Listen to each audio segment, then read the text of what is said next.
श्रीमन नारायण सभी को। आज जानते हैं देवशयनी एकादशी व्रत कथा के बारे में। आषाढ़ उतरते ही 11 को देव सोते हैं या देव सोनी 11 कहते हैं।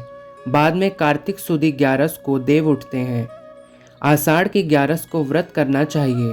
भगवान का नया बिछोना बिछाकर भगवान को सजाओ, जागरण करके पूजा करनी चाहिए। देवशयनी एकादशी व्रत की कथा। सूर्यवंश में मानधाता राजा प्रसिद्ध सत्यवादी अयोध्यापुरी में राज्य करता था। एक समय उसके राज्य में अकाल पड़ गया। प्रजा दुखी होकर भूख से मरने लगी। हवन आदि शुभ कर्म बंद हो गए। राजा को कष्ट हुआ। इसी चिंता में वह वन को चल पड़ा। अंगरा ऋषि के आश्रम में गया और बोला, हे सप्तऋषियों में श्रेष्ठ अंगरा ऋषि जी, मैं आपकी शरणागत हूँ। मेरे राज्य में अकाल पड़ गया है।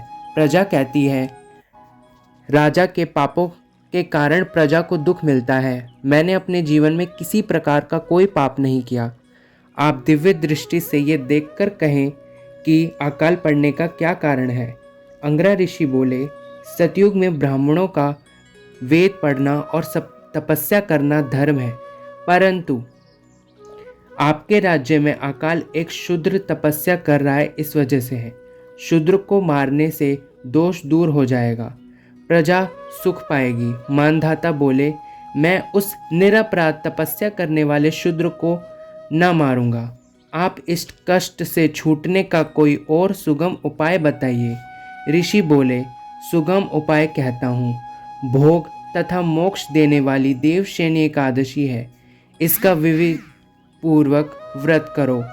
उसके प्रभाव से चतुर्मास तक वर्षा होती रहेगी। इस एकादशी का व्रत सिद्धियों को देने वाला है तथा उपद्रव को शांत करने वाला है।